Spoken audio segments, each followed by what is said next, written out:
안녕하세요, 불량TV입니다. 오늘 전해드릴 이야기는요, 역대 최연소 수비수로 잉글랜드 국대에 데뷔해 16년을 대표팀과 함께했고 클럽에서는 강인한 승부욕과 단단한 리더십으로 수비라인 전체를 지휘하는 2000년대 프리미어리그 최고의 수비수, 6번의 리그 우승과 챔피언스리그 우승 등 맨유 팬이라면 무조건 사랑할 수밖에 없는 선수, 리오 퍼디난드입니다. 런던에서 남서쪽으로 50km 정도 떨어진 곳에서 위치한 도시 캠버렐. 이곳의 작은 골목에서 나무와 구덩이를 피해서 공을 차던 소년이 있습니다. 누군가에겐 그저 블럭 건물들일 뿐이지만 이 아이에겐 이곳이 웸블리였고 올드 트래포드였습니다. 훗날 맨체스터 유나이티드를 뛰어넘어서 잉글랜드 역사상 가장 뛰어난 수비수 중 하나로 평가받는 선수 리오 퍼디난드의 축구 인생이 시작이 된 곳입니다. 사실 퍼디난드의 아버지는 여느 잉글랜드 축구 광처럼 축구를 좋아하는 사람은 아니었습니다. 축구엔 관심이 없는 아버지였지만 어린 리오는 매일같이 공을 차면서 축구를 했었고 어느정도 실력이 올라가면서 몇 살 많은 형들과 함께 동네에서 공을 쳤습니다.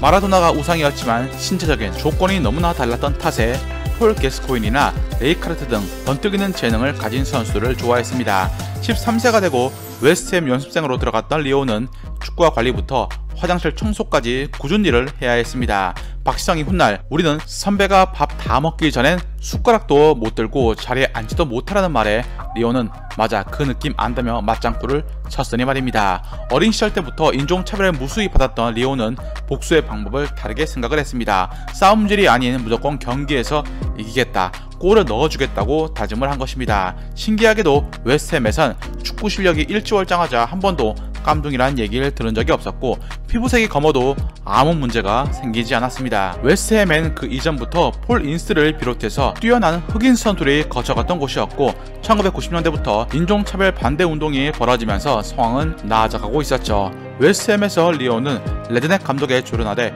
기회를 많이 받게 됩니다. 1995년 17살에 데뷔했지만 다음해 본모스로 임대를 보낸 장본인도 레드넥 감독이었죠. 레드넥은 리오에게 이런 말을 전했습니다. 뭐 제대로 된 게 없는 놈인데 재능 하나만큼은 확실해.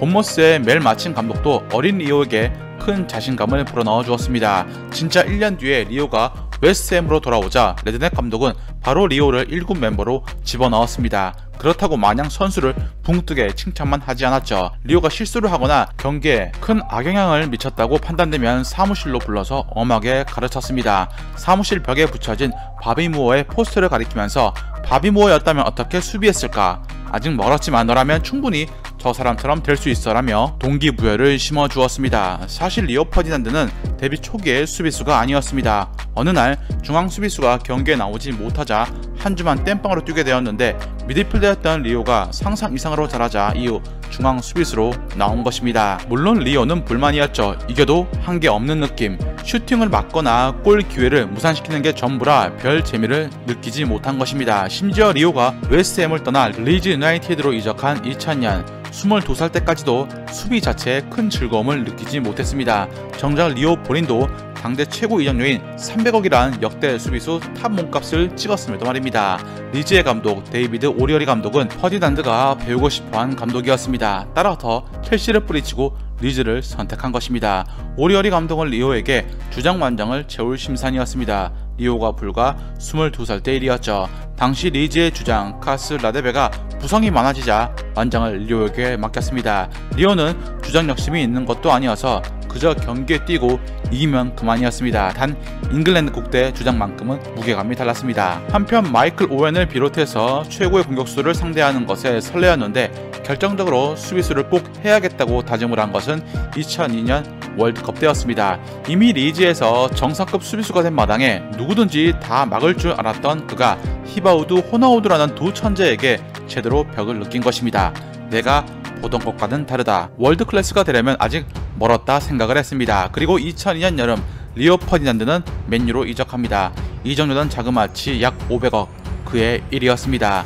월드컵에서의 실수를 만회하고 맨유에서 눈도장을 받기 위해서 조심스럽게 또 안정적인 플레이를 보여주려 했던 리오는 대뜸 로이킨에게 한 소리를 듣습니다. 너 지랄 말고 앞으로 공부해.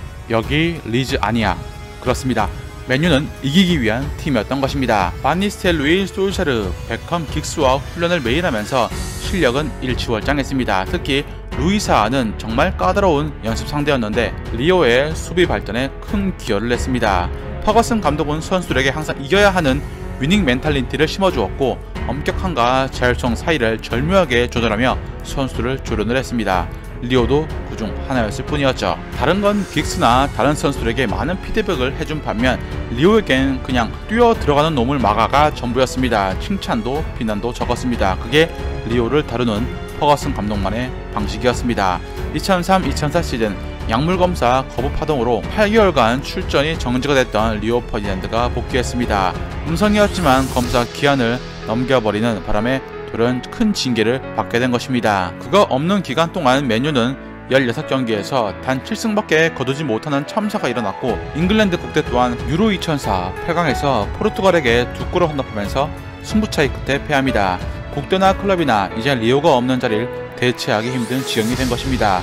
그리고 퍼거슨 감독은 언론에 전면에 나서 진심으로 리오의 편을 들어주었습니다. 2006년 맨유에 네마냐 비디치가 오면서 리오 비디치 라인이 완성됩니다.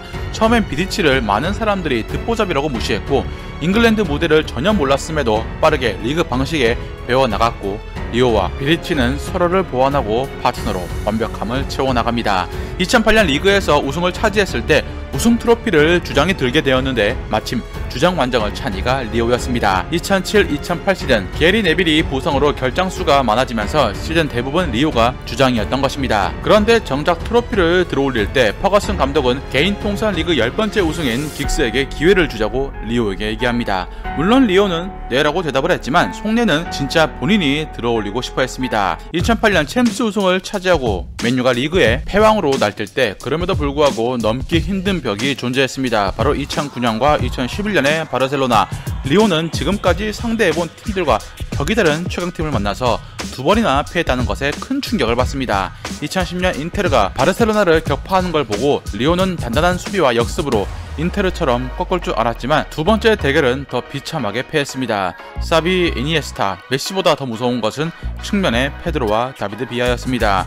퍼거슨 감독은 훗날 바르셀로나를 잡지 못한 것은 두 번 모두 자신이 전술을 잘못 짠 거라고 밝혔습니다. 2011년이 되면서 이제 34살로 접어든 리오의 능력치 하락은 점점 빨라집니다. 유로 2011을 앞두고 잉글랜드 대표팀에서 제외된 퍼디난드는 조금씩 은퇴 시나리오를 그리기 시작합니다. 부상 빈도수가 빈번해지고 그라운드를 떠난 사이 신의 필 존스와 스몰링이 기대 이상의 활약을 펼치면서 부상 공백을 메웠습니다. 놀라운 건 카타르 이적설 등 많은 루머를 뒤로하고 맨유와 재계약을 맺은 것입니다. 그리고 리오는 2013년 리그 베스트 11에 뽑히는 노익장을 과시하면서 퍼거슨의 은퇴 시즌을 우승으로 이끈 수비 핵심이 되었습니다. 이듬해 더욱 급격히 떨어진 피지컬 때문에 맨유는 더 이상 계약을 연장하지 않았고 2014년 7월 QPR과 계약을 맺습니다. 과거 자신의 은사인 레드넥 감독과의 재회였습니다. 리오의 은퇴는 예상보다 더 빨리 찾아왔습니다.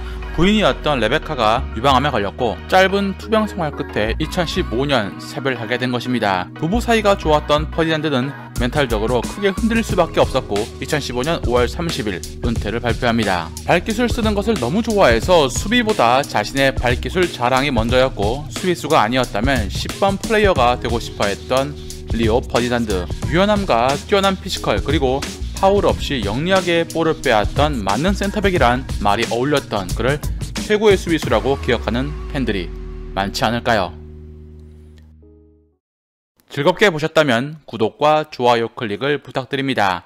다음 이야기에선 20살도 안 된 나이에 잉글랜드 무대를 휘젓는데 모자라 월드컵에서마저 센세이션을 일으켰던 선수 한 분에 대해서 소개해드리고자 합니다.